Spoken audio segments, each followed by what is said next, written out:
Welcome to Michelle and Nikki's Performance Podcast, where we are 2 days out from, or 2 days post the Ironman World Championships, the women's race in Kona. And so today, what we are going to chat about is not necessarily going over how the race played out, because we're going to assume that anyone listening to this has probably watched the race or at least knows what happened. It was a super wild day, just incredible to watch. But what we want to do is talk about the lessons learned, right? Right? Like, can we as coaches and as age group athletes learn and take away from what we just saw go down? So, Nikki, what are your like high level? First of all, did you watch like the whole thing, or did you wait till sort of the end, or what was your experience watching it? So I watch most of all of it. I'm trying to think. I had to step away occasionally, right? I think I unfortunately missed Taylor getting off the bike. I had to step away at that point. I mean, I was in and out during the bike, right? Because it's a long even with the Yeah, pros, right? yeah. It's still a long race. I think I caught most of the major ish transition, so yeah, I was tuned in most of the day, I was not tuned in for the men's race. So I was pretty excited to be able to, watch the women in their last women only race, which I think we probably will have maybe some conversation around that as well. And any thoughts on the move to go back to men's and women's race. So yeah, I think I was tuned in for most of it, and we were texting towards the very end, which I loved. Yeah, The end was wild. I the actually end was had wild. four Yeah. different text conversations going on at once. Did you? There was a time where it Yeah. was like the texts were just flying in and flying out. And there were times where Oh, I sorry. actually like sent the wrong response to the wrong person, or, like I thought I was responding, but like with four of them on, you're like just hitting, respond and a reply Yeah. and, going to the wrong person. But I mean, it was Yeah. fine. Like we were all talking about the Yeah. race. So it was Right. just more like Right. that response didn't make any sense. I'm Yeah. like, yeah, that's because that was the other person. But It's supposed to be for um, someone else. Yeah. yeah, I think like I have gotten a little, I don't know if you would call it, maybe complacent is the word, um, in that our experience recently has been that the pros are so dialed in and they're so on top of all the things, and they're so strong and they're so smart and they're calculated. And so really like when Taylor took the lead halfway through the marathon, I was like, that's it. Taylor's won this. Like, I mean, I looked at the gaps. Hmm. I looked how she was running. I felt like she was pacing herself just absolutely perfectly, and she just wasn't slowing down. Like her splits across were really steady. And I thought, yeah, so she did this really smart. And I literally texted a friend of mine. One of my girlfriends is like on a long flight, so she couldn't watch the race because she was like, didn't have internet on like an overnight or an over the ocean flight. And so she was like, send me updates and like keep me. And so at some point I wrote Taylor won, Solveig's going to be second, and Kat's going to be third. Like, and I mean, there was still probably 10K to go, but I was like, this isn't changing. I really thought like that's the end of it. And, and then I was like, so watching, I mean, when Taylor started wobbling, I was like, oh my God, what is Yeah. happening? Yeah. I was bummed. I would have liked to have seen. I thought Lucy was going to win. Lucy looked so dominant to me, like all She day, did. Yeah. and Yeah. I really thought the race was hers. And then, yeah. Anyway, what a And it shock. wasn't. So Yeah. anyway, do you Yeah. have like we want to talk about what did we learn, right? Like what were Yeah. the takeaways? Yes. I Yes. mean, and there were so many, but like start with Yeah. one. Pick one. Like, what's a God. takeaway that you learned somewhere from someone? Well, I think there's just an overall, maybe this is a overall perception, or not a perception, right? Like it wasn't one thing. Oh, I guess it was, right? Like with Solving, am I saying Solving? You don't Nobody pronounce the knows how to G, say her correct? name. Okay. Apparently, there's like a Solving. whole bunch of Solving. different ways to say it. Okay. Solveig, I don't know. I She, don't she want to, said she doesn't care as long as you're trying to do it yeah, the best I'm you can, trying. and Yes. she's like, it's fine. This was a race of attrition, I mean, it really, I think the thing that maybe, and I don't know, right? I don't know what Lucy's race strategy was. I don't know what Taylor's race strategy was, right? But you could tell, like a race like this, where it's so hot, which is very typical of Kona, like you have to stay a little bit within yourself, maybe even a little bit more, right? And that might mean a mental battle of like, well, I might not be in it today, right? Because this person might not blow up. But the on the flip side, it's like if you are staying within yourself, you still have a chance, right? Anything can happen. It's a long race. Obviously, that was shown on Saturday, right? Like that. I mean, I think even Kat and some folks behind her, even we not at the podium, not gonna, I Solving probably didn't think I mean, I think she was probably pretty surprised as well. And so I guess, the learning for me would be, you got to race your own race. You got to stay within yourself. I think but then on the other side, as a spectator, it's really fun to see people really go toe to toe, right? Shoulder to shoulder, like Taylor and Lucy were. Now, again, I don't know what their race strategies were. I did see a comment by Taylor post race, right, that said, she knows Lucy lays it on the line and she likes to lay it on the line. And did they battle each other into the ground? She said, even if she knew that, even if that was, yes, if they admit that, they wouldn't change a thing. And I think that's fantastic knowledge and acceptance. And so, when you elevate, right? Like when you are gonna, like, it does sometimes take that back and forth and that shoulder to shoulder dueling, right? And then there's that component of like, but are you going too much? Or is it a little too much, right? Like, so anyways, so I guess the staying within yourself, right? Like racing your own race would be, I think, what this race demonstrated. And don't ever discount, right? If you keep racing your own race, good things might happen to you. We don't know. You can only control what you can control. Can't control what anyone else is doing out there. So, And I what think about you? Yeah. potentially even more so in, so here's the thing, like from a local perspective, like it was not as hot as it has been in Kona Mm, before, right? Like there yeah. have been way hotter years. The difference was though that it was raining in the morning and the humidity Yeah. was through the Humidity. roof. And so while the Yeah. temperatures themselves weren't that hot, there was some cloud cover on the run, so it wasn't, so it could have been significantly hotter, in which case they might have slowed down more, right? They might have felt hotter if the temps were actually hotter or if the sun was out more. But I think what happens in this humidity is that like your skin, so like the sweating is our mechanism of cooling, right? And when there's some wind, so like what's helpful for our bodies to cool themselves down is to have a little bit of wind, because like that air movement, which is why like you're more prone to overheat on the run than you are on the bike, because at least on the bike you're moving in a way where like the air is moving past your skin, it's helping the sweat evaporate. But when you're running and there's not much wind and you're sweating profusely, at some point your body just has a really hard time cooling itself, and so then your internal temp is going to go up. And I think maybe that like sort of the shocking, wasn't shocking because like we know these things, but we haven't seen it for a while. But it's just like how quickly things can deteriorate when your body temperature hits a certain point. Yeah. And then it's kind of like, what is that point specifically? We don't know. Interestingly, and I only just found this out this morning because as I was walking my dog, I was listening to a podcast, like it was the Triathlon Hour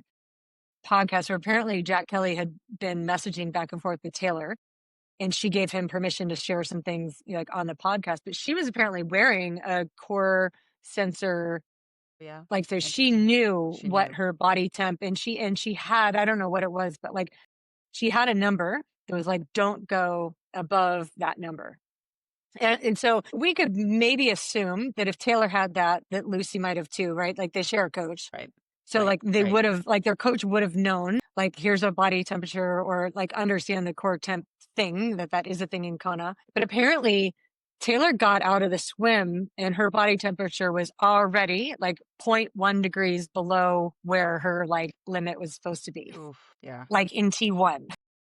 Yeah. And apparently she went way above it on the run. Like while she was running, her body temp was well above the number that her coach had said.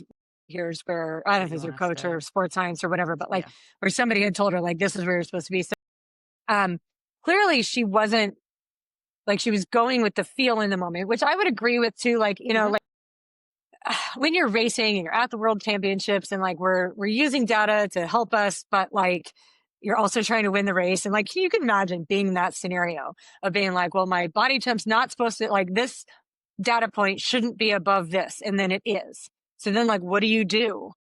Right? Well, Because and the it's thing is, like, once it goes above a certain point, like it's not going to come down, because apparently even after, so who knows how high it actually got. Like they didn't say how high her body temp actually got, but she told Jack that like 40 or 45 minutes after she'd stopped, where she's like sitting on the pavement, they're pouring water and ice all over her, her core temp was still above 40 degrees Celsius. wow. like 40 Yeah. minutes later, which is like way, I mean, that's fever level, That's fry great. your brain type and like heat. And that was like 40 minutes later. And so that's why core temp is a metric that matters so much because it's different than like if you start bonking and you're low on carbs, like you Yeah, you can can. drink a Coke and immediately your blood sugar goes right back up and you're good to go again, right? Hydration can take a little bit longer if you get behind on hydration, like that can take longer to fix, but body temp is like that's not coming down until you are stopped exercise and likely like in air conditioning for quite a while. And Hmm. so the idea of like be really careful about how early in the race your body temperature goes up or hits a certain point because it's not going to then come down until you're done. Right. And if it's just Right. going to keep rising and like I think in that humidity, but like well, as I say that, it's like it's so easy to sit here like in my room with my fan on next to me like, in the shade. Yeah. There's Well, like, you know, it's when you're in yeah. that and you're battling for like to win the world championships, like Taylor's Yeah. comment afterward in another interview she did, she's like, if somebody would have told me getting off the bike that all I had to do was run a 3:01 marathon and I was going to win the race, she goes, first, I probably wouldn't have believed it. But like looking back, like hindsight's 2020, right? Like had she gone for a 3-hour marathon instead of the 2:55 that she was like trained to do and wanted to do, like there's every possibility that she Yeah. would have She made would it have. to the finish line, right? And they're like, Yeah. that could have Yeah. been your race to win. And, you know, woulda, coulda, Yeah. shoulda. Yeah, it's really tough. I mean, I think athletes, even if you're not using, I know the course. I do actually have a course body temp sensor. I don't have I one. well, I've used it like a handful of times. I mean, I think I kind of bought it. I mean, I love the science of it and knowing. So I mean, I would die and go. No, I would. Hopefully, I would take care of myself. But I commonly I've called myself the ice princess for as long as I can remember.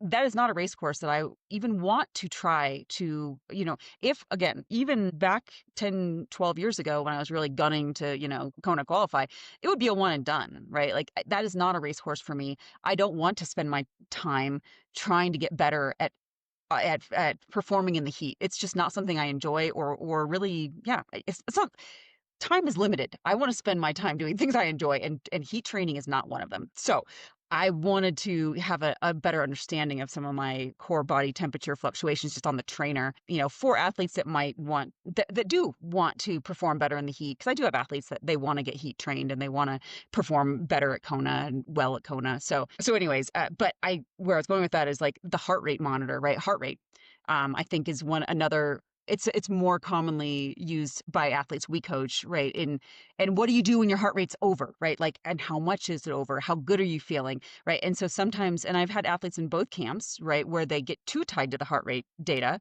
and maybe they limit themselves a bit. But then I have athletes in the other camp that, don't, well, I just went by feel, right? And then you can see it in the data, like I went by feel, heart rate's skyrocketing and then can't hold it. And, either your pace slows and the heart rate stays high because of drift, because they actually weren't fit enough to hold that. Eventually it will come down to if the race is long enough because they're going to be walking. But there's a sweet spot, right? To, in all things, right? Even if you're at the top level and if you're an age grouper, right, that's just looking to PR of trying to figure out like how much do you need versus like going off of feel.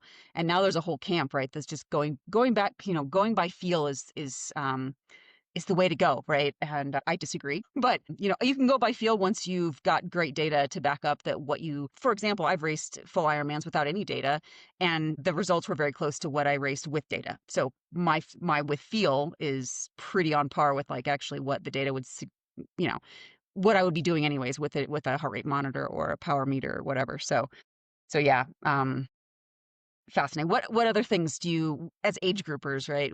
What's another good learning? What can we take Okay. away? So I watched a lot of post race interviews. First of all, like I watched the whole race pretty much. Yeah. Because even when I had to take a step out, I was watching on a VPN on YouTube. So I could just hit pause.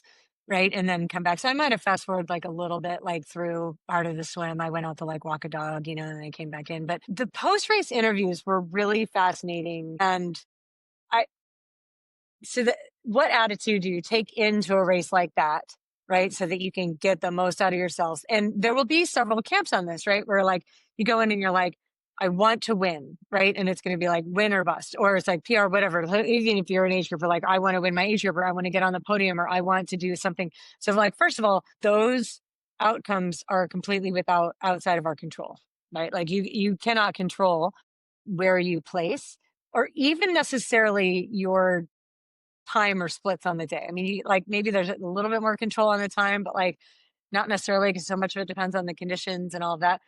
And so if we look back and again, hindsight's 2020, where you're like both Lucy and Taylor were like, just I'm going to win this race. And like from the beginning, they set out with the kind of effort and pace, like I'm going to win this race. And what was interesting is that both Solveig afterward, I mean, she was like a dream day for me was going to be to get on the podium. I wasn't sure if I could do it, but I thought maybe if I had my very best day, I could get top three, but this is my first time. So I'm just going to see what happens and just do the best I can. And whatever happens, happens. Kat, I think, was in a similar boat. I mean, last night, Kat, I was sort of a little bit worried about Kat because she has not performed on this course before. Like last time, 2 years ago when she was Yeah, you're here, right. she had something wacky happen where I don't even know if she could explain it. I would imagine it was some sort of like mental block because, the year prior she'd had, the crash and there was just a lot of trauma involved in that. And there Mhm. can be like weird trauma responses in our brains Mhm. that maybe prevent you from accessing, all of your capabilities. Mhm. And so for Kat, I think she was just sort of like, I want to finish this race. I've never finished a race. I want to finish the race and like, we'll just see where it is. And she said, and I believe her, that when she got out of the swim and she was like already 6 minutes down, she was like, and then she got on the bike and felt like she didn't really have like great legs. And she said that her internal dialogue, because the people asking her questions they kept trying to go with like, did you know how far back you were, or what place you were in, or whatever, and she was like, no, like I wasn't worried about that. Like I was worried about not even worried, but like I was focused on what I can do in this Yeah. moment. And she's like, I was bummed that, my swim wasn't as good as I thought. Like there was a bigger gap than I was hoping for, but it is what it is. Right. So now I'm going to focus on what I can do. And she's like, normally I would have better legs than I did on that bike. And it was frustrating to like not be able to ride the way that I know I'm capable of riding. And like, it is what it is, and she goes, maybe I can still salvage this. So like, the whole way along what Kat was doing, even though she was not happy with how things were playing out, right? And like, so this is, I feel like, I mean, the lesson for age groupers, it's so common to have parts of it where you're like, I'm not happy with how this is playing out, right? Like right now in this Yeah. moment, I don't feel as good as I wanted to. I'm further back than I wanted to be. And it's so easy in those moments to get down on yourself and start thinking about the negative things and screw it. And then maybe even some sabotaging yourself that like comes along with that, where like you don't feel as well or you don't pace yourself as well, or you just start like beating yourself up mentally or that kind of thing. What she did was she continued to look for the next thing that she could do to salvage her race or to make herself proud at the end of the day. And she's like, maybe I can still have a good run. Right. And so like she got on the bike. And I think probably because she had not really overextended herself on the swim Yeah. or the bike, she gets on the Yeah. run and felt really good. And like her comment afterward was she was trying to keep her heart rate up on the run. She said on like some of the little Nice. downhills, she was running and she saw her heart rate starting to drop. And she was like, no, no, no, heart rate should be back up. And so she would, surge. And apparently that's what she did when she was running with Laura, because they were running side by side in the beginning, which is again, like what a battle that is. Yeah. Yeah. But she said that she got on a downhill and her heart rate started to drop. And she was like, no, I have to, like I'm trying to keep my heart rate up. And she Yeah. even That's a split that run 123 first half to a 123 back half. And you're like, are you kidding me? it's With so phenomenal. like Yeah. so strong at the end. And even then, like, I find Kat's attitude to be such an incredible role model and I really think that age group athletes, like in pick a sport, like any sport, to use her as a model with how to like look for the next positive thing, how to respect your competitors. So like, can you imagine how disappointing it must be, or like what we would think to be like third again? She was third in St. George, or sorry, second again. She was second in Second. St. Yeah. George. She was second in Nice. She's been second at the 70.3 World Championships, I think at least twice. I mean, she was second in Finland, but she's second in New Zealand as well, right? And then she comes to Kona and she's Yeah. second. And you're like, are you kidding? Like, and then to be within 35 seconds and it feels so good to be like, if that race would have been 1 kilometer longer, Yeah. I imagine like she very well might have won. And so there's a lot of like, you could be disappointed in that. And when you watch her come across the line, first of all, she was just absolutely charging. running as hard as she could across the line. And the first thing she did was run straight up to her competitor who won the race and gave her like the most genuine hug and say, like, I'm so happy for you. I'm so proud of you. Right. Where there's not like this, like the respect level. That was one of the points I wrote down was like the respect level among these, like the very best endurance athletes in the world is it's really something that we can all take away. And they're like, I know how hard I work. And so if you're as fast as me, or you beat me, or you're even like within 10 minutes of me, you're like, congratulations, you're amazing. And I respect you so much. I think that that's really neat. Kat's smile at the end is always so genuine. Like she's just so genuinely happy to be there. So, um, yeah, I think that both their approaches. Solveig actually said the same thing. She was on a Pro Tri News podcast where they were hanging out at like Chris Lieto's house afterward, I think Sunday night, I'm recording this, and I watched it on YouTube last night. And I mean, I was like, oh my God, don't tell the other pros. Remember when Taylor Knibb was new into the sport and she was just like winning everything? And I think all the pros that have been like trying for so long, they were just like, and I don't know, like some of the things she would say, you're just like, oh, like, don't say that. And like, like Solveig was saying some of the same things. She was like, like she hadn't looked at the course, like she hadn't like gone out early to prepare, or it's like she didn't do all the things that the other female pros did, who like the ones that were trying to win the race. And so they're taking care of like every little detail and every little thing. And like she said, I think Talbot asked her, like, have you, how much course recon did you do? And she kind of looked at her boyfriend. She's like, oh, we looked at the course on Friday night. Like, oh my God. The pros there, they were there for weeks, right? Like just training on the course and know every inch of it.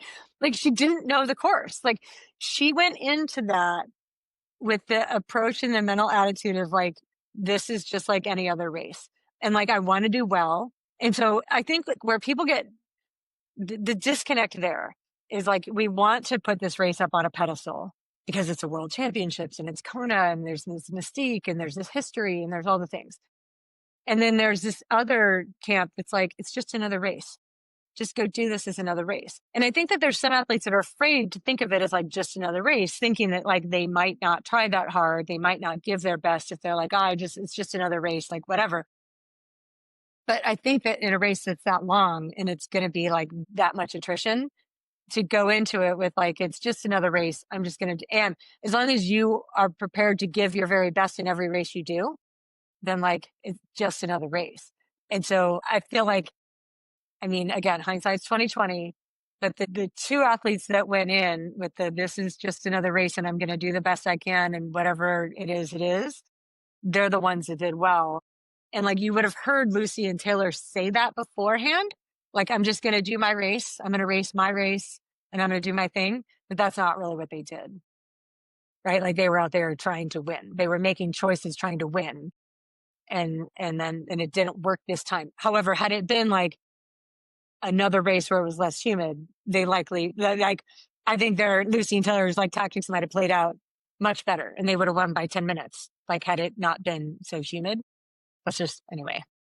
Yeah, yeah. Yeah, I mean, I think I saw some of I don't know if I caught Lucy's pre-race interviews, but Taylor's, I remember her getting the question like, who you're racing against, right? And I can't remember even the question, but it was basically I'm racing against myself, which is, always the wise, I think, approach, right? And the wise mindset. But you're right, right? When they got out there, then they were, I don't know if that was continually I can't put I don't know what was in her mind continually, but I would guess that they were feeding off of each other, racing each other once they actually were in the moment. Yeah, and we know from performances elsewhere that does sometimes work out. I mean, the men's race, right? They were Yeah. working together, pushing each other in different conditions, and it worked out for them. And so, next year, the year after, who knows what would happen? Different conditions, different race, for Yeah. sure. I So think that's yeah. the thing I actually really, I wouldn't say worry about, but I'm curious how it plays out because like the heat illness episode. So like what we don't know is like how serious of the heat illness episodes, like how serious was it for both Lucy and Taylor? But like when we look back in history, so like when Reese pulled Lucy out. Like, it was heartbreaking to me. I was like almost in tears. I was just like so sad for Lucy because you could see the emotion on her face. And it was just like, I felt that. I remember thinking that was definitely the smartest call. I do wonder if it might have even been a little bit too late. Because like what we saw was, okay, so here's a really big difference between amateurs and pros, or at least most amateurs and pros, is that Lucy's wobbling through those aid stations, right? Like, and you can see from her posture, from the look on her face, from like just the way she was moving through aid stations, she was not okay. I mean, it was really clear. But then like between aid stations, you watch her run and you're like, oh my God, like, look at what she can do. I mean, she was running incredibly well between the aid stations. And then she would get to the next aid station and like nearly collapse again and wobble and sort of, you could just see that like she looked like she was drunk, like you get like her brain was not all there. But then as soon as she would get through, she'd be running really hard again. So again, like I think what we take from that is that these professionals have a capacity to like dig and push past this state where like their body doesn't want to do it anymore, but they access something in their brain that is like forcing this continuation of like dig harder, dig deeper. And while like that can win you races, it can also ruin your whole career. And so if we look Yeah. back at like Yeah. Emma Pellant Brown comes to mind, and like here's an athlete that like she had a heat illness episode on a hot course where like she literally just pushed until she passed out. And then going forward, her body was just like incapable of performing again in heat. It started like, because I think what happens is like our bodies have like, there's a place in our brain that's just trying to keep you alive. Like it's holding a survival. And so I think if there's a set point of temperature of like, here's where you can push to and survive, that once you push past that, and your body goes, oh my God, like that's not okay at all. The next time it's like, we need to lower that set point, right? Because like this brain is going to try to push us past. So like, let's stay on the safe side here and we're going to lower the set point and we'll start shutting down instead of at 41 degrees. We're now going to shut down at 40. Or I don't know, I'm making those numbers up, Yeah. but like wherever the number is, it's going to be lower next time. Because what you would see from Emma then is that she would go into a race where like just about everybody else could do it and she couldn't even make it through the bike and her body would just completely shut down like way earlier than it would have before. And I feel like that happened with Sarah True as well. Mhm. Like she had a Yeah. couple of like those episodes in an Ironman where she was trying to push through. Um, Well, and so it's interesting because I think as a community, we, in the past anyway, we have watched these women dig and we've called it inspiring. well, And we've yeah, been and like, it's wow, isn't that amazing? Look what they did. And you're like, or, it's detrimental to their whole career, like going forward. Like then they literally are now not capable of performing even in like moderate heat. And so I don't know what happens. And hopefully if Taylor did say Taylor is likely not going to race the 70.3 World Championships, nor is she going to finish like the T100 in Qatar, which is sad and potentially the smartest. Like if she is going to perform in Kona next year, which she said she wants to do, then it's like taking that really seriously is important. So I don't know where Lucy's head is at if she also maybe like won't do those final races as well. I don't know, but I do worry about like their future. And the lesson here for age group athletes, like I think that it's less common for age group athletes to like dig no, that no. deep, or like there are a few for There sure. are a Like we know few that, some, yeah, yeah, but and no, they like can't taking that perform. super Yeah. seriously, like Yeah. and I might even be one of them. Like I never had like that episode of like in a race pushing that hard, but I've trained for 20 years in this heat and humidity, and I've pushed like a lot and like pretty deep in training. And I do feel like my personal capacity to manage my body in heat, like my body, I hate heat so much now in a way that you would think that like I should be fine, like I should be used to it or whatever. I'm like, no, I think my body's just like over it. Like it doesn't want to do it anymore. And I've tried Yeah. to warn athletes about that. Like I've had athletes in Arizona that they're running like at noon in the Yeah. summer. And I And was it's like, just please like, stop doing it's, that. Please stop yeah, doing it's that. Like, not. I just don't, I think that like years down the line, like right now you're fine, but like years down the line, you might be handicapping yourself in a way that isn't as good for you. And it's hard to see when you're in the moment. And it's like being able to take a long view on that. So I'm really curious to see And I hope that people take heat illness really, really seriously, because it's the long term. It's not like just in the moment. Like it's potentially career ending, long term damage being done.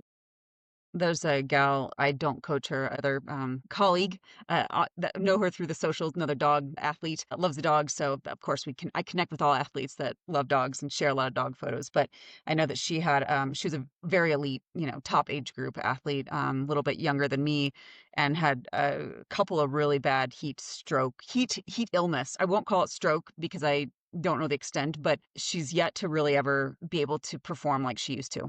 Now she has to choose her races very wisely in terms of making sure they're cool to cold. And yeah, I don't remember off the top of my head. I think she's made a couple of attempts again on Ironman, but I mean, her body just shuts down. I mean, even on the bike, and usually, again, because the wind, you have a easier time. But there's been, I know, and she trains in Florida too, and so she's not able to really, I mean, that's just where she lives and work, right? Like she does everything she can to offset like running at night and getting up and riding in the dark and all the things, but it's still brutal and it's very serious. Yeah, and I think at least the folks that I know, I won't speak for any of them, but I think they regret, right? Like the tough, I'm tough, I can suffer through, because the reality is now they've really limited themselves, maybe forever, right? Like maybe they will never recover at their capabilities because of how badly they hurt their bodies, from these. And I have no doubts, Michelle, that yeah, your years of training hard in Hawaii probably affected your set point, to the point where now you're like, yeah, I'm good. Like I'm gonna, Yeah. so It's yeah, interesting because like what your brain does with that, because it goes like, I don't have any desire to do it. yeah, yeah. Right. It's Like, like, whereas I used to want to like try to figure out how to overcome it. And I had all this motivation to do it. And now it's like when it's hot out, I'm like, no. And even when on days that where it's super humid and I'm riding my bike in my garage and it's just like I'm sweating, just like it's done, I'll have weird symptoms. Like I'll get nauseous. You know what I mean? Just like where my body just feels so bad in a way that it's like there's nothing about this that feels like something I should be pushing through.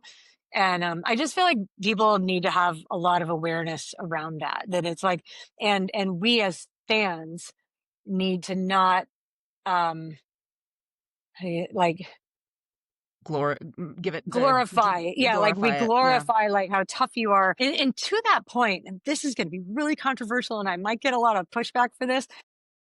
So Sunday morning, I woke up and the first like Instagram post that that my feed showed me was that 80-year-old finisher. Did you see like Oh yeah, yeah, there's the yeah. 80-year-old and like, congratulations to the 80-year-old finisher in Kona. That's great.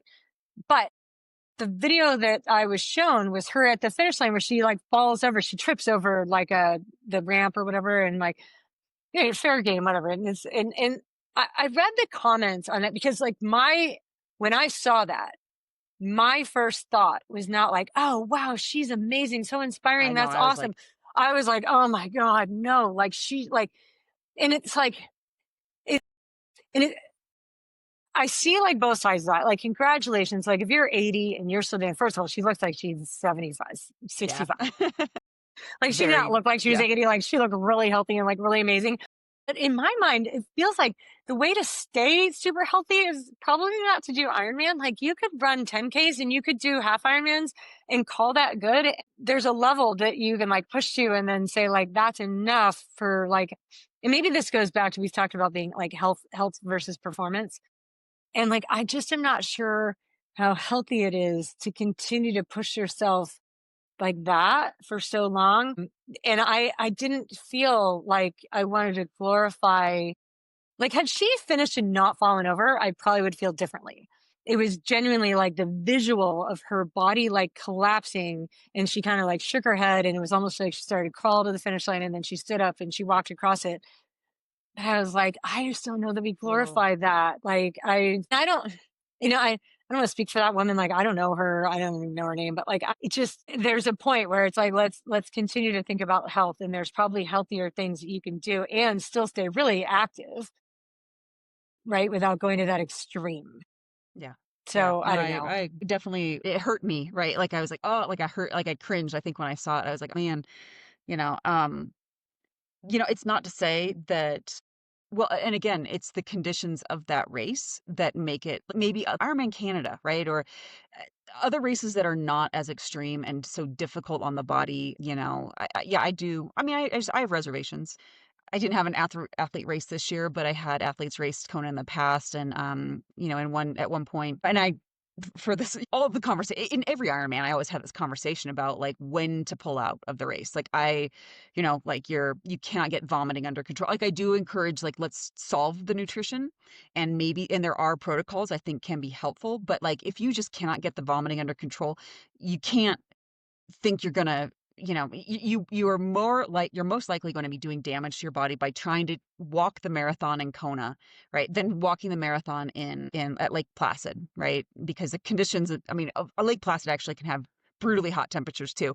It really depends on the race, but if you're in those conditions and you don't have a core body temperature, but right, you're down on electrolytes, you're down on nutrition, and you're walking drunkenly, like you're all over the Or road. I bent mean, this is just over. not That's what they do is they bent over. bend Oh yeah, over. yeah, I Like the know. older It's like, people that are bending over, they're like walking up Pilani. I've been there in years past where it's like, God, it's like it's so, I know. 10 p.m. already, and they're like Yeah, walking up Pilani and they're bent over, and you're like, you still have like it's 16 miles to go, and you're yeah, I know. It's walking really, bent over already. I mean, I just like it.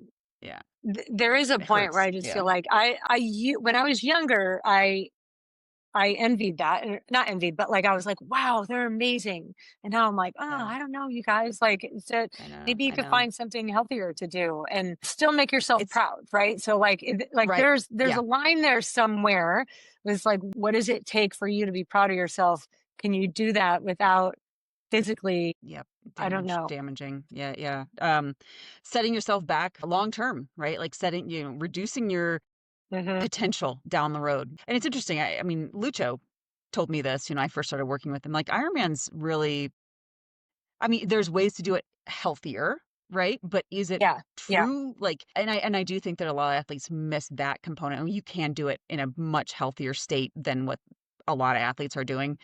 But ultimately, right, like some Ironman events, it's depending on how deep you push yourself or, whatever, how deep of a pain cave you dig, like there can be some damage done, long-term Hmm. damage. And I think that's got to be taken into more consideration.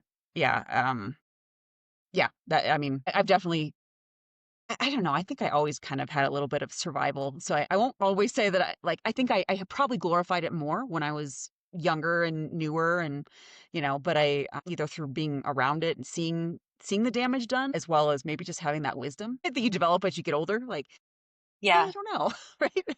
Well, I think So, like when I yeah, was new at it, I don't think that we hadn't seen the long-term implications of right, like what happens 10 years from now. And I think it right, is true that like as we get older and as a coach too, like I feel like part of my job is to be thinking big picture and long mhm, term. And so yeah, and a lot of times I'm pulling athletes like out of yeah, their fixation on one training session, whether it went well or not, right? Like it's like, well, we're not really worried about the one session, like we're worried about the whole big thing, and like how does that session impact next week, right? And how does next week impact next month and next year, and all those things. And I've had athletes like trying to do, like I had an athlete who was like in her 60s, and at one point she brought like a race calendar to me where she wanted to do like Ironman Cozumel, and then I know there were several other things, and she had already, I think she's like gotten into Kona for the, or like whatever it was, like it was going to be 3 Ironmans in 12 months. And I was like, ooh, and she was that's all excited about it. And I'm like, you're 60. So like, I don't know that that's the smartest thing for you to do. And like, maybe you could probably pull it off like this one year, you could probably do it. But then like, that might be the end for you, right? I mean, like you might not be racing then at 61 or 62. Um, and that was something that, that she hadn't, like, she was so like, that sounds good. And that sounds good. And that sounds good.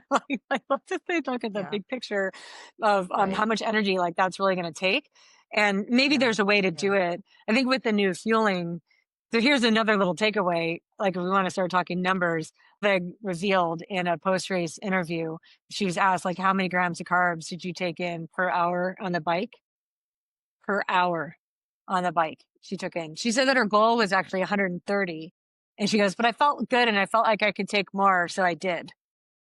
So it was like, I mean, which is That's a super rare, lot. right? To be like, That's here's super my rare. goal. And then I did it even more. And they asked her what her average power was too. And I believe it was 236 was Wow. her average It's power amazing. for It's amazing. 112 miles. Yeah. I was like, I can hold 236 I used to be able to hold it for like 5 or 10 minutes and now for maybe 2 minutes. Yeah, I think that, I mean, I think my top FTP ever was probably in the maybe 225-ish, Yeah. in I that had like range. 220 at one point Yeah, and like for one season. And that was only yeah, when it was colder. You know what I mean? Like I went to the right. mainland and I'm like, oh, look what I can do here in Yeah, air conditioning. right, Just like right. not what I could do here. But yeah, I mean, it's just insane. Like 236. And you That's can figure that's that's probably like, 80% of what she could, yeah. actually be Yeah, doing. that's But that's here's impressive. the thing, That's like as impressive. you're pushing that big power, then it's like that takes a lot of energy Energy.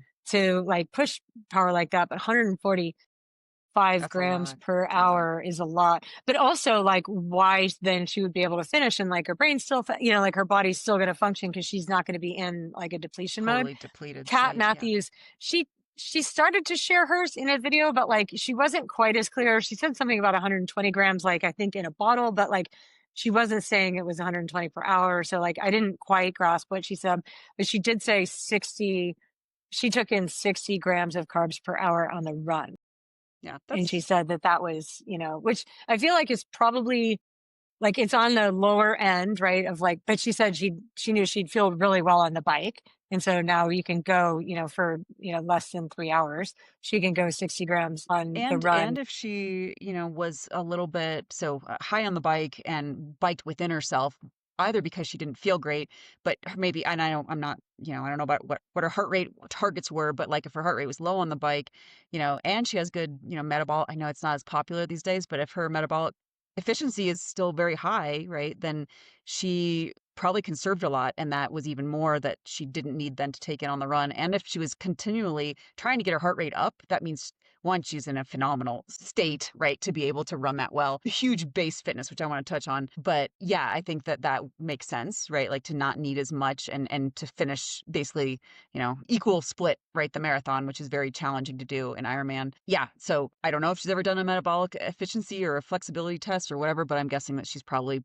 pretty high. I mean, you can get away, right? Like if you can just take in 100, I don't know what Solvang's, right? If she can, I wonder, did she say what she took in on the run? Was it 140 on the No, bike? I But think she was just yeah, asked on the bike, like it yeah, was just asked like on the bike, what did you take in? I feel like when I'm giving athletes instructions on that, I'd be curious to know how you do it. But I feel like maybe this is just again from my own experience, but it's like on the bike, you can still like it's so much easier to follow a fueling plan, I think, on the bike, right? Like as you're taking a lot with you have your bottles and special needs or whatever. And so you can calculate all that out like pretty well ahead of time. And then I feel like on the run, you get to a point where it's like, I can't remember. Like your just brain function yeah. doesn't work as well Hmm. on the run to remember, like, uh, how often did you eat or what did you feel? Or I feel like it's just hard to remember. And so what I tell my athletes is like, here's your plan for the bike and do everything you can to like take in all of that. And then when you get to the run, your job is to not pass an aid station without taking something. Mm, And it can literally be just be like any, because like the reality is we don't know how you're going to feel on the run. Like you don't know how you're going to like we don't train more than like 6, I mean, maybe 7 hours, like on a really big day, but like a lot of them who are out there for, 12, 13, 14, 15 15. hours. Yeah. Like we don't know how your body's going to respond like in those, after that amount of time. And so it's almost like foolish to be like, do you need to take in 3 gels or a gel every 3 miles or whatever? Like it's like you can't even do math to remember like that would be mile 3 and then mile 6. I think it's so easy to think of Yeah, now, but I'm like, just any aid station, anything at all that sounds like you can ingest that without puking, like take it in and don't pass an aid station without taking something. Don't be afraid of Coke. But like, if a banana looks good to you, oh my God, eat the banana, and yeah, like, if chips look good to you, take the chips. Whatever it is, you can listen to your body at that point. And if you're puking, then like stop trying to shove gels in for a little bit, and like go to water, slow down, and then get back on it. But I feel like I'm way less, here's exactly what your fueling plan should be for the run. And instead, like the rule is every aid station takes something, whatever sounds like you can get it down. And that seems to work. Yeah, I encourage the athletes to have a plan, and to follow it as long as possible. And a lot of times it does revolve around aid stations. Like if they're gonna do choose, right? Like it's like however many at each aid station so that they can take in some water or something on the course. And then we usually have like goals. We usually it's like if you can make it to mile 18 on your plan nutrition, then you move to Coke, or you can start to be a little bit less, right? Like you can't take in nothing, but you can maybe just go to Coke, right? Or 18 to 20 is usually but it also kind of depends on how fast they're moving. If they're moving at 10-minute miles or under, that usually is enough. If they're moving at 15-minute miles, right, then that's usually not enough. They still have to keep taking in calories because 6 miles at a 15-minute mile, right? Like you were talking, could be 90 minutes, hour and An hour and a half. 45, Yeah. right? Yeah. So yeah, I'm more flexible with what they do take in, but I'm the same. Like you have to, like it's not like which is it, right? Like it's a choice, right? Like, and if you want to finish the race, you have to keep fueling. And I also have a protocol for pooping and puking, which is like if you puke or poop, right? Like you stop taking in what you've been taking in. You try to assess, is it because you can feel nauseous from bonking, right? And so you can start to puke if you're like actually low calories. And so sometimes that's a little bit of a like, well, what is it from taking in too much, or is it from not taking in enough and then overdoing it? Because that can happen too. Like, you didn't fuel for an hour and then all of a Mm. sudden you took a whole sleeve of chews, right? Or whatever. And so I've you have to totally kind done of, that, by the way. I've and sometimes totally it done that. works, right? It sometimes works. Some athletes have very sensitive stomachs and it doesn't work. And so, but it's slowing down at least 90 seconds per mile. So if you were going at 15-minute mile pace already, you got to slow down even further, right? You're basically going to walk an aid station, next aid station, then you take in water and maybe a little bit of something else, right? That you weren't taking in. So if you're on gels, then you go to chips, right? And try something. And then you basically keep the same effort to the next aid station. If you haven't puked or pooped again, then you can start to pick up the pace a little bit, right? Like not to what your goal pace was. And usually people can't anyways at that point. They're like, well, which that's actually more of a mental, like sometimes they can't because they believe that they've ruined their race, right? Or they're still not quite feeling good again, right? Like they don't actually feel like they could push the effort that they were pushing before the incident happened where they got sick. But 9 times out of 10, that actually solves the problem. Just like you're saying, like you slow it down, you figure out, like, is it a factor of not eating enough and then taking in too much, or is it a factor of taking in too much, or the wrong kinds of things? Because sometimes people's guts start to reject. Well, a lot of times I have to say it's liquid calories that starts to reject for whatever reason. Well, I kind of have some theories on why that is for the longer races. But yeah, and you can turn it around, right? Like you can continue on running, and have a very strong effort if you can problem solve the issue instead of getting down on yourself and being like, well, that's ruined now, right? Which a lot of people do that too. So, Yeah. nutrition. So, really curious. I'm curious on Chelsea Sodaro, right? Like she started vomiting, Mm. and you've done Kona, right? So you know the ocean swells. Like how much of a factor is like getting sick on the swim from combination of swells and salt water, right? Like it's pretty legit, right? Like I mean, I can imagine that's a big factor for nutrition on when you get on the bike. And I don't remember when she pulled out, but I It was didn't see early anything. on. It was It was pretty early. early on the Yeah. bike, but she was going backwards. Like I remember Yeah. like just watching her splits, and it was like it was Yeah. probably Yo-yoing. demoralizing because she had a really good swim, and then she Yeah. came out and she was just getting passed, right? So like that would Yeah. be hard. So my feeling on the okay, so and again, this could be controversial, and there's a possibility that I'm wrong. I'll preface that. Always, there's a possibility that I'm wrong. There is a mental element to being physically ill when you're swimming in the ocean. Like there's a mental and emotional component to that. In that I've felt it before, and it's like if you're nervous about anything, like it doesn't necessarily have to even be like it could be anything, like you literally anything at all. But like I don't know what it is, and it must be some sort of like I don't know, like there's a chemical that when you're nervous or anxious about something that I mean, our brains do all sorts of weird things, and there's some sort of chemical that I don't know, neurotransmitter, I don't know, but it has happened occasionally where like I've felt nauseous, like, and it's legit, like physically nauseous. And I've been able to like mentally pull myself out of that. So again, N equals one, maybe not, maybe other people have, issues that are way more like you can't pull yourself out of it. But I also think that that comes with experience. And I feel like the athletes who I personally know and coach who have issues with being nauseous while swimming, it is largely like, I cannot like emphasize enough the degree that the mental and emotional state plays into the physicality of feeling nauseous and puking. Right. So like, I'll use another athlete that I have who swims the ocean a lot. She never ever pukes or gets nauseous at all in training. And she swims in the ocean all the time. And then she'll go do an event where she's putting a ton of pressure on herself. Right. And like, I need to finish and I need to, you know what I mean? Like where there's a ton of pressure and she will start to puke in a way that sabotages her physical ability to continue.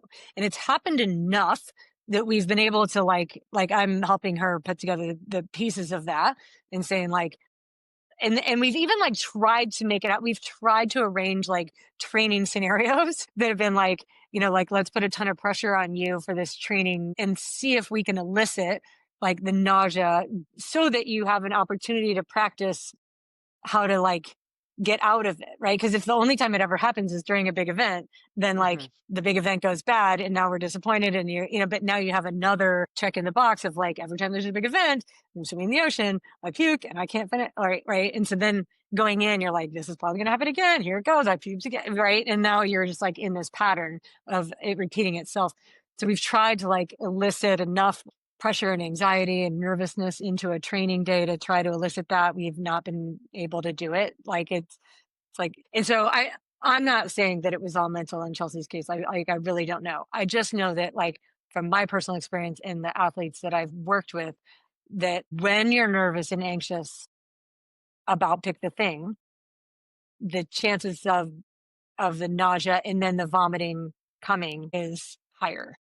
So I don't know if I mean, we do know about Chelsea, like that she puts a ton of pressure on herself and it would be hard. I mean, the situation she's in is super challenging. Like she won, was it her debut race there in Kona that she won? I think it was 22. I Was think it 20? so. It was Yeah. 22 that she won. Might have been her first time there. Right. So she had like massive success and like, congratulations. Like, that's awesome. But then like, if you're that kind of type A athlete is like, well, now I've done it. So like, I know I can do it. But then like, there's life shit that comes up and then you're like, Yeah. so I For don't know sure. if she has, I do think that there's a large mental component for Chelsea. I mean, and she would even admit that, like I've heard interviews with her where, she said like, yeah, I know that this is an issue for me. And so I'm trying to like, be grateful and be in the moment and do all the things. And, like it works to some degree. And again, it's just one of those things where it's so easy to sit here, like not be out there on the race course. Like Right, it's not, right. I don't want that to come across at all. Like I'm being judgmental about her because I understand and know exactly like how that I don't know exactly because I'm not a world champion. So I don't know what kind of pressure that feels like, but I feel like I can relate in some ways and it's hard. The Yeah, for position sure. she's in is hard, and It it's is. not like this easy thing to get out of. And you know, especially when you have interviewers. Okay, here's another little takeaway. Oh my God. Some of those pro women absolutely hate the media when they come at you with like those dumb questions like, what would it mean to you to win the Ironman World Yeah. Well, Championships? And some of they're the just like, questions are really dumb. Yeah. shut up, I can't. Like Kat didn't even want to talk in the official post race press conference. She was like, didn't want to answer any of the questions. She was like, here, like, I'll talk about this later. I don't want to talk about it right now. And I get it. Yeah. So I don't know about what happened with Chelsea. Like but I can imagine that the disappointment is super legit with her. And I don't know what the answer is for her to come back to it. Like finding success in a way that's like where she's having fun again and just like take the pressure off and have fun. But you Yeah. do kind of see some of those, like what we talked about before. Another one of the takeaways is like you come in with this is just another race and I'm just going to do what I can do and see what happens. And if it's one thing to say that beforehand and it's another thing to actually execute it during the race. And those are not the same and it's hard to do. But if you can manage to do it, you might surprise yourself with how well you can do. Yeah, And so absolutely. I don't know. Yeah. Well, and I think so often when we sit here in our armchairs, assessing their I know. performances but a lot of age groupers will come away with like, what did they do, right? Like what did Kat Matthews do to run that course record, right? Like her run was so strong. And I saw so I have opinions on Yeah, tell what me. set her Talk up. about it. Well, what set her well, so the takeaway. So I did see something, I think, from her husband on her run volume, and it said that she rarely runs over 90 minutes. So they posted a picture of like almost 2 hour run with a lot of quality in it. And he did say she runs mostly quality sessions and not high run volume. And a lot of athletes are going to come away being like, yes, this is what I need to go to the track. I need to do and one, Yeah. right? Yeah. So let's dissect this, right? Because Yeah. that is the answer for her at this stage in her career. We don't know. I mean, she's got decades, right, of running, but within the context of, let's say, this Kona build, right, that she was only doing quality run sessions and not doing a lot of high volume running. How much biking and swimming is the woman doing, right? It's not like you can just pull out the run training and say that's what gave her that run, that course record, because that's not, Yeah. that would be, Yeah. it's not the full story. But I Well, know that and a lot like of listen to athletes, what she said. Like okay, her yeah, goal was to keep her heart rate up. right, Right. So, right. like, So that if means you're she in was, a scenario where your right, goal is to keep your heart rate up, then you are welcome to do a larger a lot of, volume of quality run training because your goal is to keep your heart rate up. If you have no problem getting your heart rate up, then that approach is not likely right for you. exactly, exactly. So yeah, there's multiple things, right? Like it's taking again out of context. I felt it was in context when he answered the question, right? Like, and what she did to set herself up, and I'm sure they asked what run training was she doing, and that's what he said, and that is absolutely true. But what set her up to run that well is again, a likely massive amount of swim and bike training, and again decades, right, of running. And so over time, right, then you can, to be totally honest, when I ran my best Ironman marathon, which is only, I think I was about, which probably indicated post analysis now, wiser Mickey, I probably should have stepped away and worked on my open marathon, because my open marathon was only about 6 minutes faster than my Ironman marathon at the time, right, when I had Yeah. my Then you my could have best. run Yeah, faster. yeah. But when I ran my fastest Ironman marathon, right, like I don't think I did any 20 milers. I know I didn't. I probably did maybe a 3 hour run, maybe. I don't even know. I'd have to go back and look, but it was not high run volume. I did a lot of quality. I did, and I did basically quality work and math work, right? So I would do some little bits of speed, and then I did long runs at altitude at MAF, which at altitude at MAF was almost always a minute slower than if I had driven down to Boulder, but I was lazy. I'm not going to drive to Boulder, right? So I didn't care about my paces. I was just doing the work. And I had massive bike volume. I mean, I had a whole season of huge bike volume. So it adds up, right? The key for athletes, age group athletes, is to not get injured, right? You want to toe the line fit and healthy. If you're, and what injures athletes more than anything else? What's your what's your assessment Yeah. on that, Michelle? Because I have an answer. Intensity on the run is what Yeah, hurts athletes. And absolutely. it's intensity on the run and it's like a bigger jump, right? So like if Then you're they used to before. intensity on the run because you've been doing it since Yep. college, you're a collegiate runner and then you can do Right. that. It's like when you're making a big jump Right. or like increasing volume and intensity at the same time, that's a problem. So yeah, Yeah.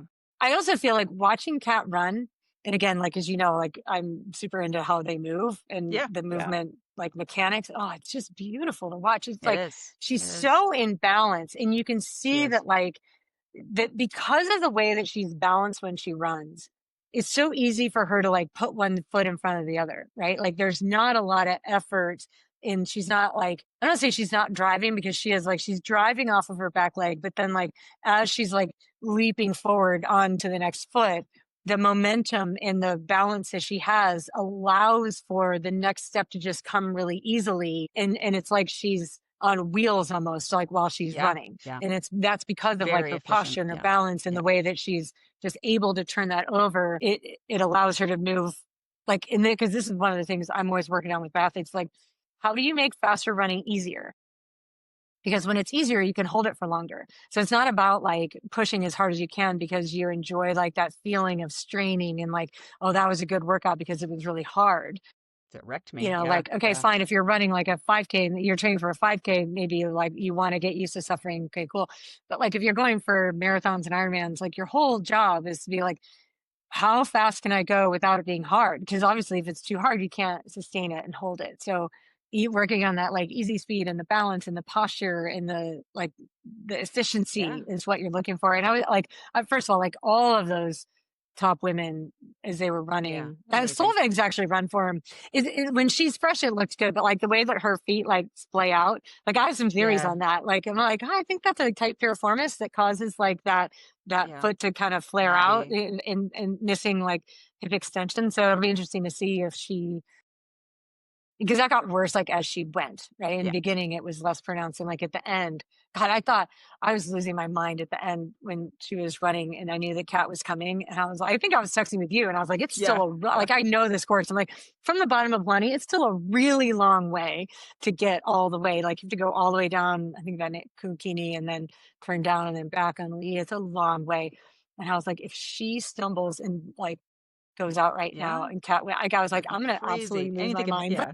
Yeah. But I What mean, a she looked race. kind I of mean, wobbly and yeah. like Kat never looked wobbly like that at all. No. Like she looked, every single step looked really, really solid. But I saw pictures of like some of those top women running afterward and it's like their posture and it's like this chest up and like the back leg is straight, extended from the hip and the way they push off their toe, but like with the Very posture open. of the head stacked on the shoulders and the shoulders stacked and the way they can like roll from there, it's so pretty and easy looking. And Yeah. it's like, so achieve that, like go for that. And then when you can get that, then, you're going to You be running can, faster without it being harder, which is the goal. which is the goal. So Yep, absolutely. Yeah, yeah. and I think Kat even said, I think her last 5K might have been her fastest. I didn't, and she said it probably means I had a little more in the tank, and probably truth, right? Like, and it also means she, even though she felt like she didn't have the bike legs, even though she felt like her swim wasn't there, she set herself up to run really, really well and fueled, right? Like she could not have run what she did with any, issues in her fueling. And again, that's, for most age group athletes, that's the struggle, right? Is to figure out your pacing, your fueling. I mean, of course, getting in the training to be able to give yourself an opportunity to race well. But yeah, it's not the epic. It is not the epic run workouts. It's not the, I got to go smash myself and that's how I'm going to run a, whatever your goal is. It's the day in, day out, cumulative, right?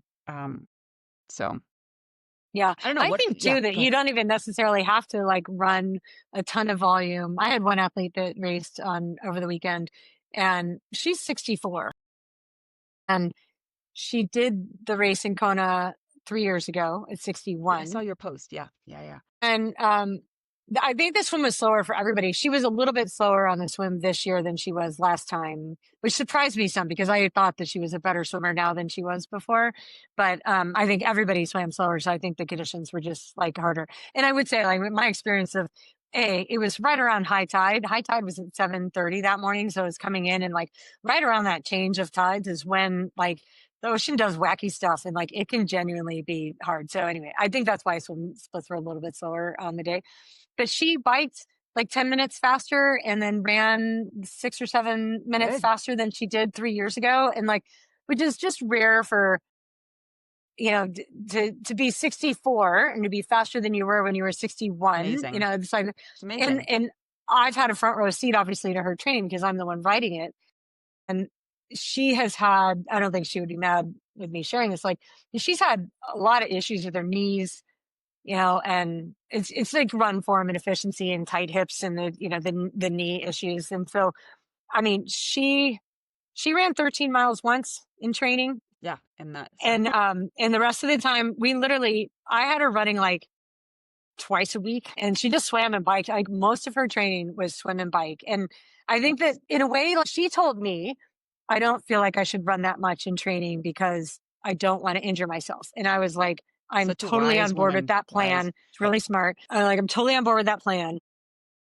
And so like I would have her sometimes do like strides off the bike or something like that, right? Where you're just working on like the run motion. I wouldn't really count that as a run. It would be like 10 times 30 seconds, quick running with good form off the bike, which is just like more of a neuromuscular thing. I wouldn't even Yeah. count that as a run.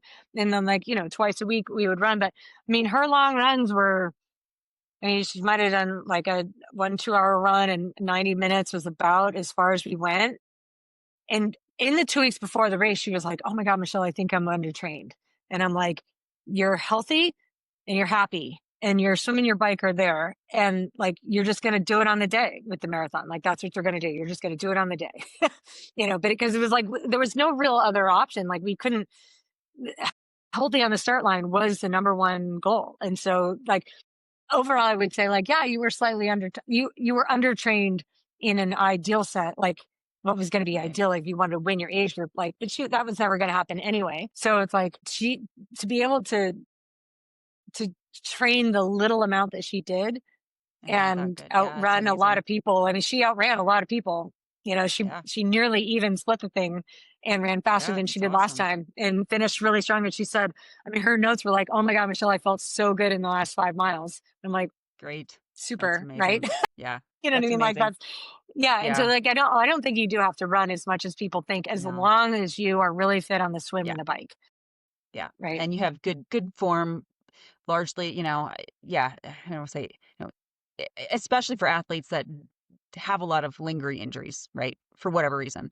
I think that letting go of the idea that you have to have some amount of run training, right, to execute a race. And I've even got some athletes now that are kind of more training for life, or maybe might jump into a half marathon, right? And I'm trying to get them on board with like, yeah, we'll keep bike. They're triathletes, right? And they've stepped away from triathlon, but keep the bike and the swim in there, right? Like, do you really want to transfer to just running every day? Like, I don't think that's going to work well, right?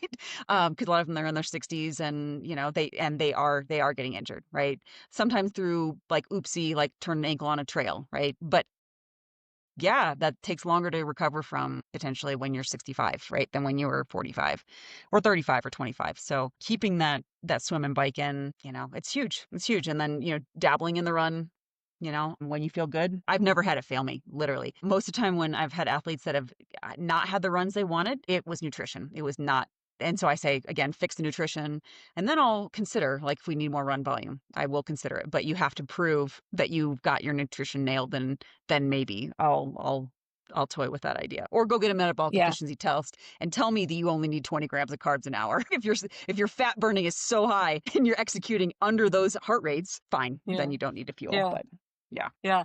Yeah. My athlete, she fueled more than she ever has on the bike before. I mean, like, I wrote out the very specific plan, and even down, like, a lot of times I don't do this. Like, I'll leave it up to the athlete and just like, run it by me and make sure we're on the same page. But with this one, I was like, here's what you're going to do. You're going to go to this store. You're going to go buy that bag of yeah, carbs. You're going to put this many like scoops in the thing. You're going to put this electrolyte in it. You're going to do, and she was like, okay. And I think just having it written out, and she trusts me because like we've been together for a long time now. And like I said, she knows that like Michelle will, like, I'm not trying to steer her wrong, like I'm going to tell you exactly, like, because I want you to do well. And she's like, okay, I can do that. I'm like, so you start with these 2 bottles, you put these 2 bottles in your special needs bags. And then from there, you take this from the aid stations. And she's like, okay.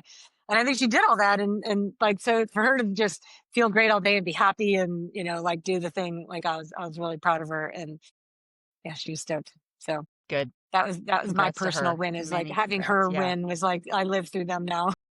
Yes, yeah, you got to. Well, I was gonna say briefly, I feel some sadness around this race, as the last women's only race. I did not feel any regret that I have not done Kona. I actually felt no emotion. I don't want to do Kona at this point. It did not trigger anything, but there was some sadness around, like, you know, the men's race influences the women's race so heavily, in my opinion, both from dynamics, I mean, race choices and running people down. And I mean, you cannot deny that the men's age groupers influence the women's pro race and the women's age group race, obviously. And so now in our new going back, right? We're not going back. This is because I think there's some evidence now that says we might even be in a worse situation than when we were just by doing sheer numbers. Yeah. And I know Ironman says they're going to look at it and maybe they'll tweak it, whatever. I think, the reality is that moving forward for some amount of time, right, it's going to be 75, 80% men and like 20 to 25 at best women participants. And I don't know, are they going to keep, I don't know this. Are they going to keep same number of pro men and women? Will be 50-50 for both? We don't know. Probably. Yeah. I mean, I would guess so. Hopefully, I'd be really surprised at hopefully, this point if they go back.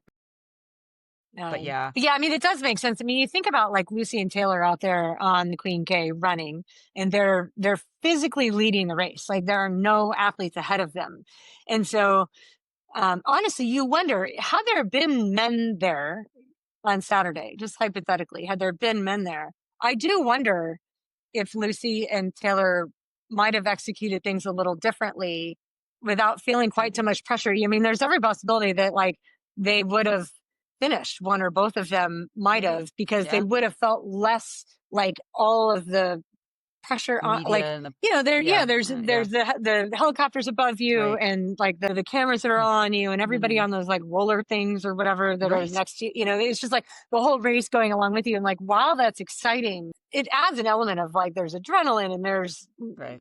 up and out, I mean, just Right. the stress hormones that go with Hmm. all of that.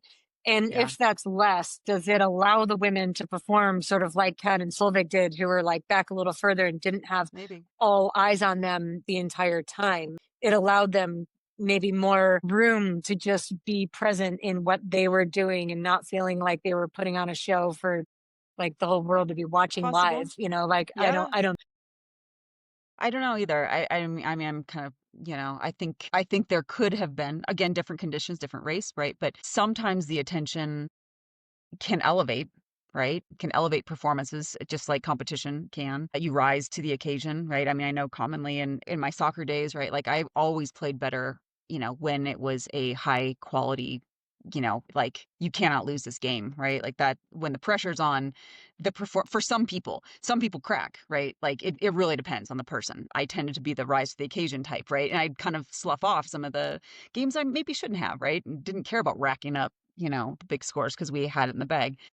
So I don't know. I mean, I think I don't know. I mean, I also know they gave out less slots for women this year. I did see that. I didn't know that ahead of time. And why? I mean, was it Yeah, the that's really backlash? surprising to me too. Like really What surprising. the only thing I could tell, this is I don't know, but because for the last year or two, right, there was such a backlash on like slots rolling, but I Mm. don't think slots would have rolled for Kona, right? Like people wanted to race Kona. So, I think slots rolled because they weren't excited about Nice, right? It wasn't that, I don't know. I mean, from the survey, if you take that into consideration, everyone wants to go to Nice. So if they had offered the same number of slots, whatever they did for men's Nice, it was like over 3,000, right? Whatever they could fit on the pier, those slots, they would have gotten them. Women, I mean, I had athletes that would have taken it, that finished top 20 Yeah. for sure. So I don't understand that decision. And that was like money left on the table for Ironman. Like what was the, Yeah, I that don't that understand. genuinely like the only reason why it surprises me. I'm like, I thought Iron Man would do anything to like get Yeah, another entry fee. You know what I right. mean? Like, I don't, who I don't knows? understand that. Yeah. But I think, if you're an age grouper listening to this and you're like, I really want to race Kona, and you're one, I would say you have to lengthen your time frame now because unless they make some big adjustments to the performance, right, you have to win your age group. So I mean, I guess if you're an age They're not grouper going to do that that, next year. Next year it yeah, is what no, it is, next year right? Like it's, they will not yeah. change it for 2026.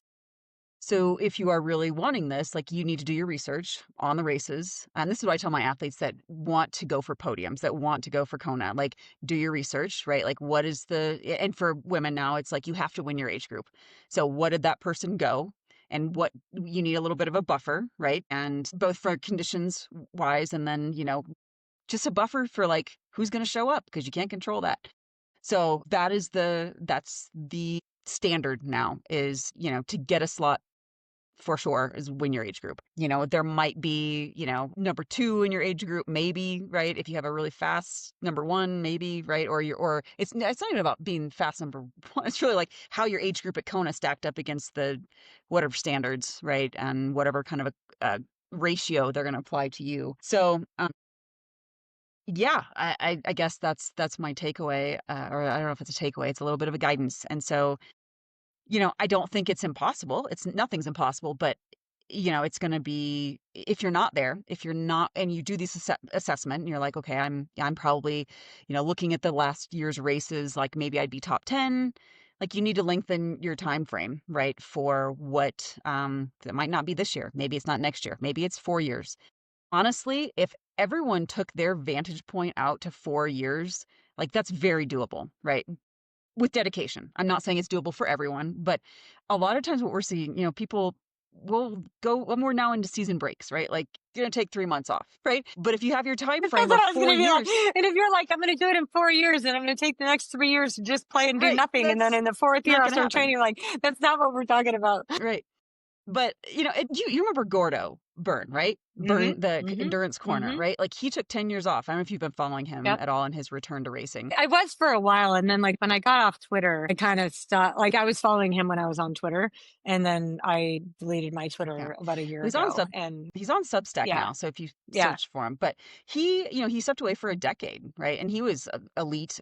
Was he pro? I can't remember now. Back yeah, he before was pro for he a was while and pro. he's Okay. really high elite and Yeah. he lives in Boulder. So, like, he knows how to do it. But yeah, he gave himself a 3 year plan. And 3 year for but 3 years, through. he just gradually Right. increased And it. he And was now he's at a really high level again, but he I mean, wasn't for a while. And he just yeah. accepted it and was like, this is where I am. And I'm just going to Yeah. little by little chip away and I'm going to be really patient with it. And that's exactly what he did. I mean, I think, though, that his level of commitment and knowledge and dedication is so Well, rare, obviously. Yeah, obviously. so Yeah. rare. Yeah, it is. And so he has a huge amount of like that behind him to be able to do what he did. But I still think I like the viewpoint of it's got to be longer. It's got to be a longer viewpoint and give yourself time and buffers in your schedule, right? Like you need time for season. Maybe you don't need 3 months, but you need time to go adventure, right? To do your ski season and your, whatever it might be. And maybe, you need time to this is probably, in your plan, right? Like if you're still looking to have children, like you got to put that in the plan. And so that might not work well, right? If you're also gunning for a Kona slot, you might just need to give yourself even more time. Maybe it's 5 years, right? But nothing's impossible. You just have to, set your sights and do some research on what it's going to take and be patient, and yeah. And So consistent. that's I mean, a consistent. Yeah. consistency through your Yeah. patience. Patient Yep. with your consistency. Yeah. Yeah. Yeah. I don't know. So did you Yeah. come away thinking like, "Oh, I wanna go back there? Wanna race that No. again?" Okay. No, there was nothing Uh, about like I mean, and here's the thing. I still leave the door open, like that there's a possibility that when I'm like 60 or 65, like if I'm fit enough and, like if an urge comes to me, like, it, mhm. 10, 15 years from now, like there's a possibility that I think like I believe that I have the knowledge and understanding to do it now. But every time I go out and run, it feels terrible. So like, and I do think that's a heat related thing. So, it's like it changes my mind real quick. They're like, yeah, actually, like that's a really long way. I don't actually want to do that. So, no, I but have it's interesting, like the level of excitement and passion I still have for the sport. Because, like I said, I mhm, mean, I got up on Saturday morning, I watched the pre race show. I mean, I just had it on all day long. And, like, even if I wasn't sitting right in front of my iPad, like, because I got a VPN so I could watch it on YouTube. And like, I rode my trainer for a little bit, then I watched it while I was riding. And it just, like, I still absolutely love the sport and I love learning about the sport. I just don't want to actually do it myself, but I want to help other people do it. I'm in the same boat. I feel actually maybe even more engaged at this point with the sport in terms of like watching the pros and yeah, I mean I have the science and the mindset and the coaching and I'm all in. And I think maybe yeah, I'm yeah, more excited about trying to help others, right, get there if that's what they want, or if it's just making progress and other in Ironmans that I would prefer, like uh, bring back Tahoe, right, like bring back Whistler. Yeah. I mean, those are the races that I well, Nice. It's still if I had there's a couple that I might consider someday down the road, but not probably anytime soon. So, but not Kona. So yeah. Anything else you want to leave for our viewers? These are the reasons I'm not going to train huge hours anymore. I mean, look at that face. She does not want me to ride the trainer for God knows how long. I used to ride the trainer and go on those big rides, and she'd rather I spend big hours in the mountains, hiking. So Yeah, that's what we're gonna do. fair, So fair. Yeah, no, that's it from me. I thought it was really exciting. I'm looking forward to have you seen the course for the 70.3 champs in Spain? I have not. I have not. Okay, it's But unreal. yeah. I have one athlete Okay. that's going to do it, and I believe it's 56, no, 50, it's over 5,000 feet of climbing in 56 Wow. miles. Yeah. And so it's funny because like my one athlete who's here who's doing it, and he's done like he's done Kona 4 times and he's done 70.3 world champs a bunch. And so when he qualified at Kona this year, it was a no brainer. He took it. And then when the course came out, and he was all like, "Oh, it's no big deal, it's fine." And I'm like, "No, I think this is a really big deal. Like I think this is a." And so one of the workouts that I gave him, like it's the weekend after we got the notification on what the course was, where he just thought, "Ah, it's fine." And I'm like, "Okay, here's what you're going to do. Take your road bike out." And I said, "I don't care how long you ride. I don't care how many miles it is. All you're going to do is set your Garmin to show you elevation gained and keep riding until you get to 5,500 feet." Right. And I'm like, just 5,500 feet. And it took him 4 hours and he only rode like 50 something miles. Right. I mean, he got right around 55 miles. Took him 4 hours because he was just going like up and down ridges. But I was like, and then I was like, "All right, now do it again." Right. And what I really wanted for him was to like not Mickey's showing her dog right now for anyone who's watching on YouTube. Hi there. It just like what I wanted him to understand was like, do not underestimate the amount of climbing that this course and descending, right? And like I think that is going to be an absolutely insane race. We've never seen a 70.3 world champs like that one.